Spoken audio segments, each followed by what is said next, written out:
اور اس کو ٹکڑے ٹکڑے کرنا، کیا یہ اس شہباز شریف حکومت کا گلے میں پڑے گی یہ ٹائٹل؟ اس لیے چاہیے قانون سازی کے لیے، آئین قانون سازی کے لیے بھی بہت وقت دینا چاہیے، ڈیبیٹ کے لیے، آئین کے لیے تو بہت زیادہ وقت دینا چاہیے۔ درست کہہ رہے ہیں حاجی محمد غلام علی صاحب، حاجی محمد غلام علی صاحب آپ یہ درست فرما رہے ہیں۔ یہ جس آئین کی بات آپ کر رہے ہیں، اسی آئین کو لے کے 26ویں آئینی ترمیم کے پاس ہونے سے آج تک پاکستان تحریک انصاف اس کے اوپر احتجاج اپنا ریکارڈ کرا رہی ہے، مختلف پلیٹ فارمز پہ احتجاج ریکارڈ کرا رہی ہے، اور کسی حد تک ان کا مولانا فضل الرحمان صاحب سے بھی یہ شکوہ ہے کہ انہوں نے اس کے اندر اپنا کردار ادا کیا۔ اب اسی آئین کے اوپر آ کے اب جے یو آئی فے بھی بات کر رہی ہے کہ 27ویں آئینی ترمیم جس طریقے سے لائی جا رہی ہے، جس طرح سے این ایف سی کے اوپر بات کی جا رہی ہے، صوبوں کی بات کی جا رہی ہے، اس کے اوپر انہوں نے اپنا احتجاج ریکارڈ کرایا۔ لیکن سوال یہ ہے کہ ابھی وزیر اعظم شہباز شریف صاحب نے بھی نیشنل اسمبلی کے اسپیکر کو یہ ٹاسک دیا کہ مولانا صاحب سے رابطہ کیا جائے۔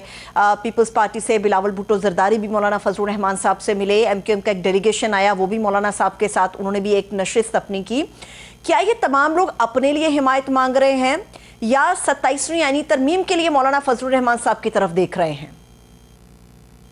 میرے خیال میں دیکھیں، یہ ایسا ایک مسئلہ ہے، یہ آئینی ترمیم اور پھر گزشتہ انتخابات پہ اٹھنے والے سوالات، اور جو لوگ مولانا فضل الرحمان کے رہائشگاہ پر آتے ہیں ان کے بارے میں قوم کی رائے کہ کیا وہ الیکشن جیت چکے ہیں، کیا وہ واقعی جمہور نے لوگوں کو منتخب کیا؟ وہ خود بھی کہہ رہے ہیں کہ ہم الیکشن نہیں جیت چکے ہیں۔ جو ان کے پریزائڈنگ آفیسر ہے وہ خود کہہ رہے ہیں کہ یہ الیکشن نہیں تھا۔ سیاسی جماعتیں حکومت بنانے تک پیپلز پارٹی اور مسلم لیگ، جے یو آئی اور پی ٹی آئی اور دیگر جماعتیں کہتے تھے کہ الیکشن دھاندلی کی پیداوار ہے۔ تو اس وقت حکومت جس طرح بھی ہے، لیکن اس کا بہت بڑا امتحان ہے کہ دیکھیں اس آئین کو نہ چھیڑا جائے۔ یہ جمہور جو ہے، ٹھیک ہے، قوم اپنی اپنی جگہ بیٹھی ہے، عدالتوں کا امتحان شروع ہوا ہے، حکومت کا امتحان شروع ہوا ہے، صوبوں میں اختلافات بڑھ رہے ہیں، آئین کو ہم پارا پارا کر رہے ہیں۔ کیا سینئر سیاستدان سوچے کہ ہم ریاست کو کس طرف لے جا رہے ہیں؟ ہم تو کہتے ہیں کہ اپنی قربانی دے، لیکن ریاست کو مضبوط کرے۔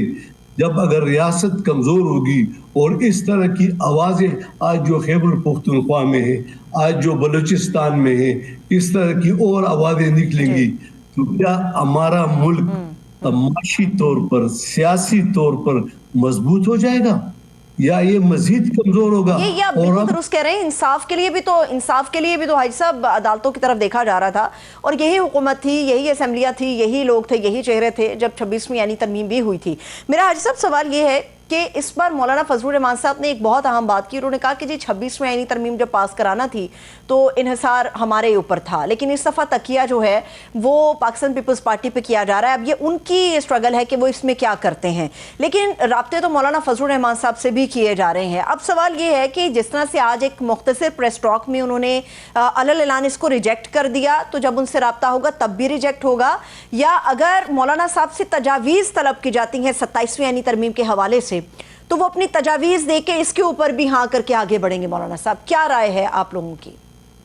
دیکھیں، مسودہ تو سامنے آ جائے گا، پھر جماعت کی شورا اس پہ فیصلہ کرے گی، اور وہ فیصلہ پھر مولانا صاحب کو پورا اختیار ہوگا جو بھی فیصلہ کرے۔ لیکن میں ایک سیاسی کارکن کے حیثیت سے سمجھتا ہوں کہ یہ اسمبلیاں خدا را مزید ترمیمات نہ کریں، کیونکہ یہ عوام کی منتخب اسمبلی کوئی بھی کہلانے کے قابل نہیں، اور سب سے بڑا امتحان اس ترمیم میں پیپل پارٹی کے لیے ہے۔ یہ وہ اس آئین کو چھیڑا جا رہا ہے، اس آئین کو کمزور کیا جا رہا ہے جس آئین کو ذوالفقار علی بھٹو نے دیا تھا، اور اس میں یہ ذاتی مفادات کے لیے، دیکھیے یہ کرسیاں آنی جانی چیز ہے، اور ذاتی مفادات کے لیے کسی ایسی ترمیم کے ساتھ دینا جو کہ عوامی حقوق انصاف کا قتل عام ہو، یعنی انصاف قتل عام کو روکتی ہے، اور ادھر انصاف نہیں، جج صاحبان کے لیے بھی ایک بہت بڑا ان پر ایک امتحان آ رہا ہے کہ ان کے ساتھ کیا کلواڑ کیے جا رہا ہے۔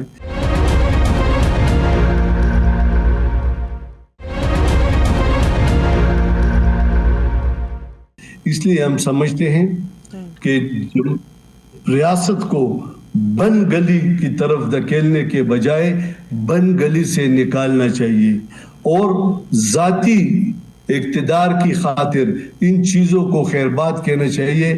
ہمیں ملک کو مضبوط کرنا چاہیے، معاشی لحاظ سے، سیاسی لحاظ سے، یکجہتی کے لحاظ سے، اور ہمیں دیکھنا چاہیے آج کل کا نوجوان کیوں بدزن ہو رہا ہے، پڑھا لکھا ہے۔ دنیا، آپ جائیں دبئی، ہمارے وزیر خارجہ صاحب نے 2-4 دن پہلے میں نے اس کی سٹیٹمنٹ پڑھی کہ سعودی عرب میں اتنے لوگوں کی ضرورت ہوگی، کیوں کہ 2030 کا انہوں نے ایک ویژن پیش کیا، اتنی ترقی ہوگی۔ ہمارا کہاں ویژن؟ ہم تباہی کی طرف جا رہے ہیں کیا؟ سن 50 میں کدھر تھے، 60 میں کدھر تھے، اور آج کدھر ہے؟ اس لیے یہ ہماری ذمہ داری ہے، سیاسی جماعتوں کی ذمہ داری ہے، حکومت کی ذمہ داری ہے کہ ملک سے بے روزگاری ختم کرے، نوجوانوں کو روزگار دے، ان کو حقوق دے، ہیلتھ میں حقوق دے، ایجوکیشن میں دے، ملک میں پائی جانے والی بے چینی کا خاتمہ کرے۔ ہم ہر روز بے چینی میں اضافہ کے سبب بن رہے ہیں۔ بنیادی حقوق جو ہیں وہ عام آدمی کے دروازے تک پہنچنے چاہیے، اور جو بھی پاکستانی ہے اس کو بنیادی حقوق لازمی طور پہ جمہوری انداز میں ملنے چاہیے۔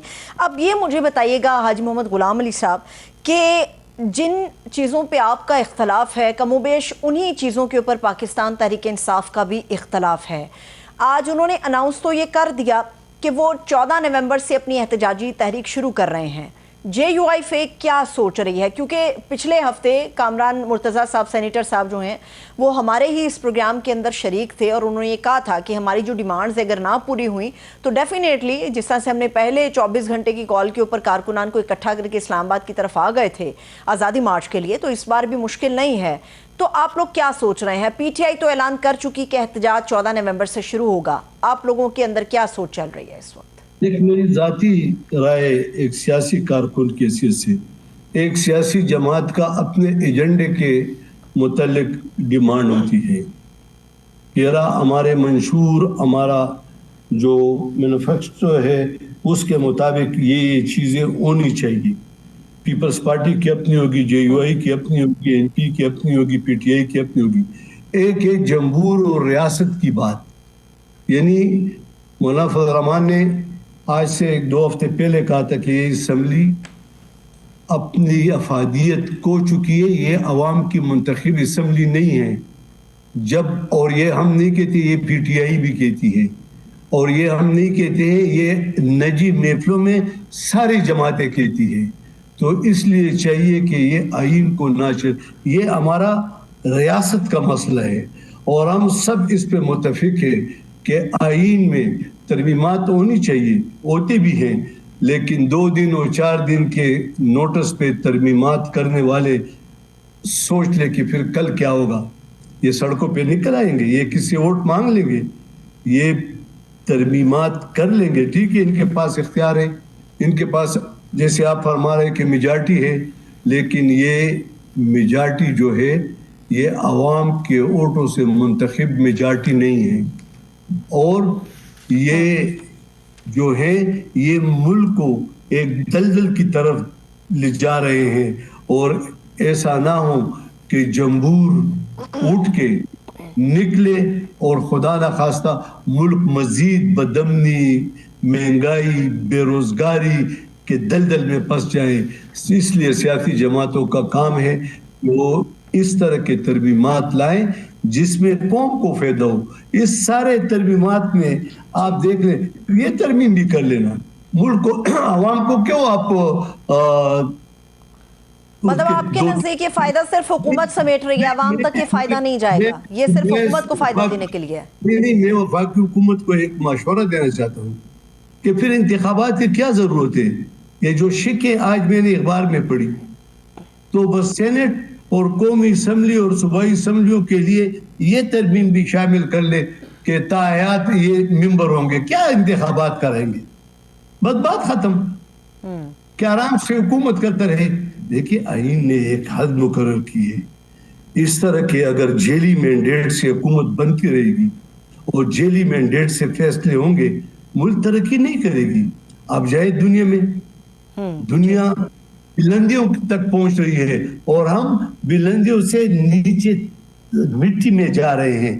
یہ ملک ہمارا ہے، ہم نے اس کو ایک مضبوط ملک بنانا ہے، اور میں یہ کہتا ہوں کہ سیاست بالکل یعنی حقیقی سوچ اپنانی چاہیے، اور اگر اس کی ذات کو بھی نقصان ہے تو خیر ہے، لیکن آئین کو نہ اب حاجی صاحب ہم یہ جو امن کی بات کر رہے ہیں، ابھی ہم جو امن کی بات کر رہے ہیں، اس امن کی خاطر خیبر پختونخوا کے اندر پاکستان تحریک انصاف نے ایک امن جرگہ بھی بلایا ہے، اور اس کے لیے تمام سیاسی جماعتوں کو انہوں نے کہا ہے کہ آئیے اس امن جرگے کے اندر شامل ہوں۔ خاص طور پہ مولانا فضل الرحمان صاحب کو بھی دعوت دی گئی ہے کہ آپ لوگ بھی ہیں اس امن جرگے کا، کیا آپ لوگ حصہ بنیں گے؟ اور تمام سیاسی جماعتیں اپنے ٹی او آرز دیں گی۔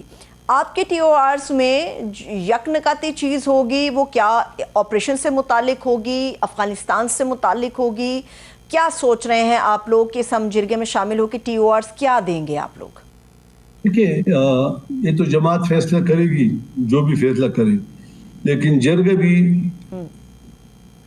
ہم بھی بلاتے تھے، ابھی حکومت میں ہوتے بھی بلایا، حکومت میں نہ ہوتے بھی مولانا صاحب نے قبائلوں کے بہت سارے جرگے بلائے، ابھی باقی جماعتوں نے بھی بلائے۔ اصل میں ون پوائنٹ ایجنڈا نہیں ہے، امن لازمی ہے۔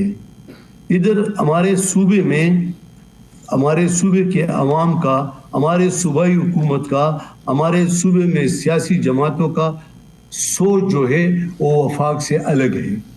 یہاں پر اگر ہندوستان کے ساتھ جنگ ہوگی تو پورا پاکستان ایک پیج پہ ہوگا، اور اگر یہاں افغانستان کے ساتھ کچھ کشیدگی ہوگی تو یہاں پہ پھر تشویش پائی جاتی ہے۔ ہم یہ سمجھتے ہیں کہ دونوں ملکوں افغانستان اور پاکستان میں جو بھی مشکلات ہیں، یہ نہیں کہ مشکلات نہیں ہوں گی یا ریاست ہماری جو ہے وہ غلط چیز کہے گی، وہ جو کہتی ہے وہ ٹھیک ہوگی، لیکن اس کو بات چیت کے ذریعے حل کرنی چاہیے۔ ٹھیک ہے، ترکی میں بات چیت ہو رہی ہے، دوحہ میں ہوئی ہے، لیکن میں آج بھی سوچتا ہوں کہ مولانا فضل الرحمان اور جید علماء کرام، سیاسی جماعت اور فاٹا سے بھی کچھ لوگ لے کے پہلے ان کا ایک جرگہ افغانستان کو بھیجنا چاہیے، اور ان کو ان کی جو ہمارے ریاست کی جو تحفظات ہیں ان کو بتانے چاہیے، تو میرے خیال میں یہ مسئلہ حل ہو جائے گا۔ آج تقریباً 22واں دن ہے، بارڈر بند ہے، اربوں روپے کا مال تباہ ہو گیا بزنس کمیونٹی کا، اور ٹرک کڑے ہیں۔ تو یہ دیکھو ہم اپنے بزنس کمیونٹی کو کدھر لے جا رہے ہیں۔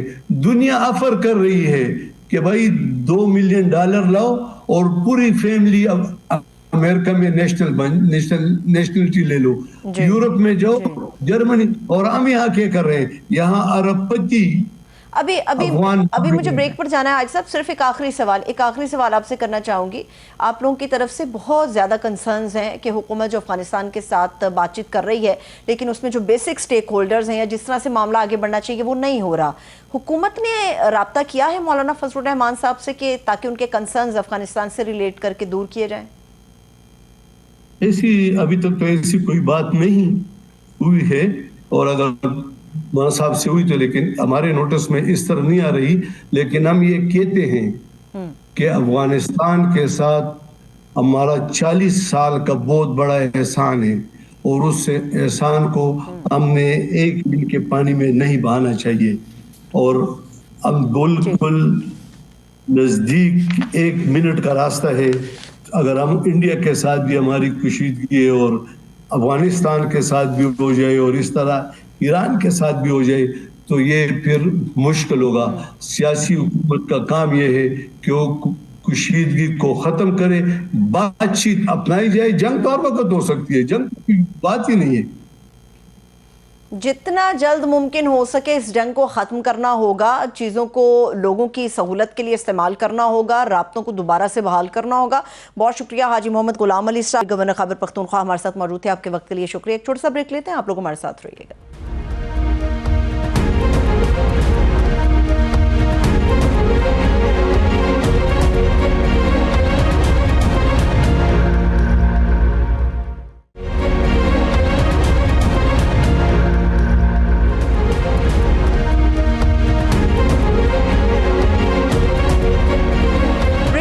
مرتبہ پھر سے تمام دیکھنے والوں کو ہم خوش آمدید کہیں گے. 1973 کا جو آئین ہے وہ مقدس عہد نامہ ہے جو قوم کے اتحاد, عدل اور آزادی کی علامت بنا, جو صوبوں کی سانس میں ہم آہنگی اور وفاق کی رگوں میں یکجہتی کی روانی بنا. مگر آج نصف صدی کے بعد آئین کے خطاب کے صفحات پر ایک نیا باب لکھنے کی گونج سنائی دے رہی ہے.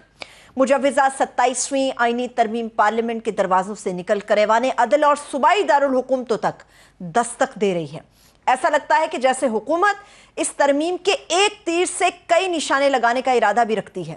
کہا جا رہا ہے کہ حکومت ان ترامیم کے ذریعے سپریم کورٹ کے اسٹیٹس کے برابر ایک آئینی عدالت کے قیام کے ساتھ ایگزیکٹو میجسٹریٹس کی بحالی اور ججز کی ٹرانسفر میں رضامندی کی شک کو ختم کرنے جا رہی ہے. یہی نہیں, 18ویں آئینی ترمیم کو بدل کر NFC ایوارڈز میں صوبوں کا حصہ کم کر کے وفاق کا شیئر بڑھانے کی تجاویز بھی سامنے آ رہی ہیں.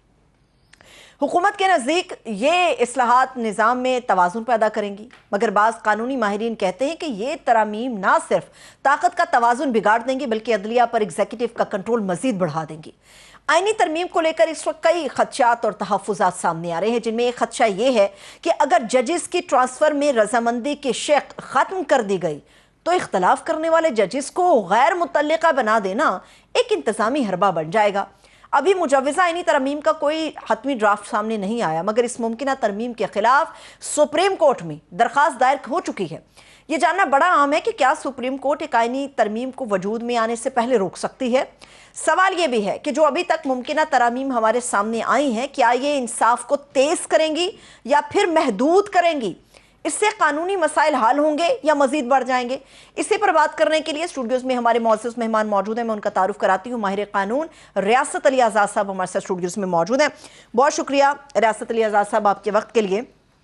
یہ ترمیم 26ویں آئین شروع ہوا منظور ہو گئی, 27ویں آئینی ترمیم آ رہی ہے. مجوزہ طور پہ جو چیزیں سامنے آ رہی ہیں, ترامیم تو ڈھانچے کی مضبوطی کے لیے ہیں, یہ کیا ڈھانچے کی شکل ہی بگاڑ رہی ہیں یا اس کے اندر کچھ اور مزید کرنے جا رہی ہے جو اتنا شروع ہوا ہے؟ بسم اللہ الرحمن الرحیم. دیکھیں, جو سب سے بنیادی چیز ہے عدلیہ کی آزادی, جو آئین کے اندر بھی دی گئی ہے, اس کانسٹیٹیوشن کے اندر یہ بنیادی طور پہ ہے ٹرائیکاٹمی آف پاور اور سیپریشن آف پاور کی جو تھیوری انٹروڈیوس کروائی گئی آئین کے اندر. میں سمجھتا ہوں یہ اس کے خلاف ہے.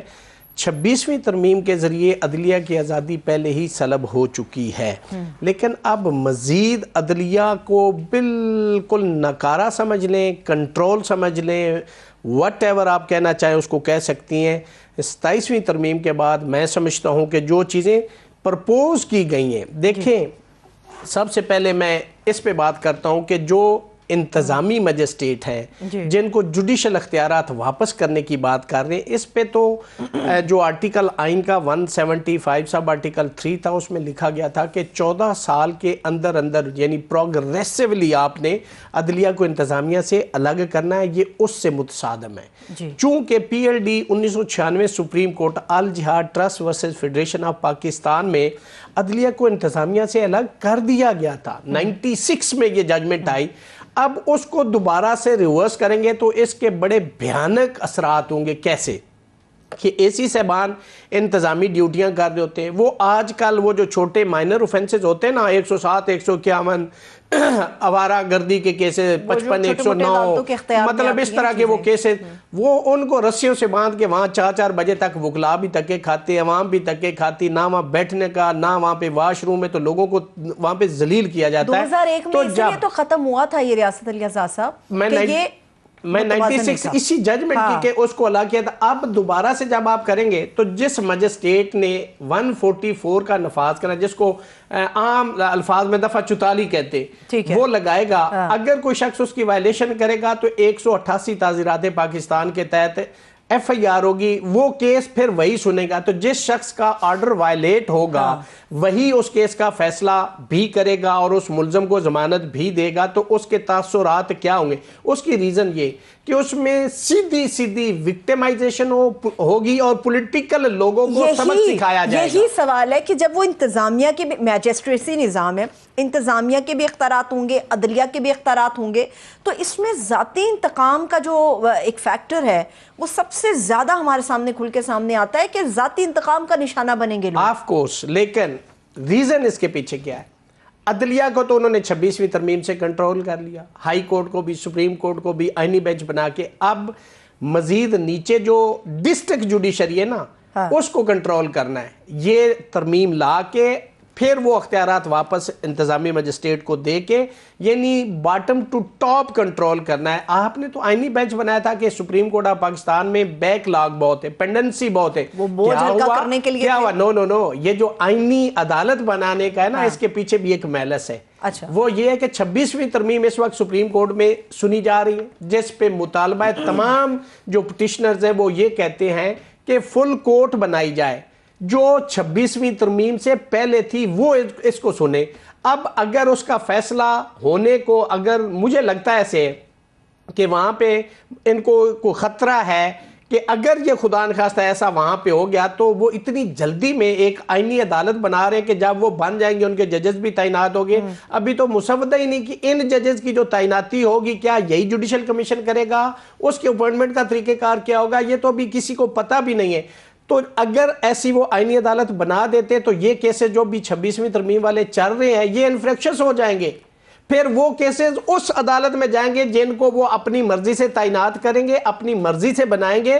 ابھی آئینی عدالت کی طرف آپ نے گفتگو موڑ دی ریاست علی اعزاز صاحب.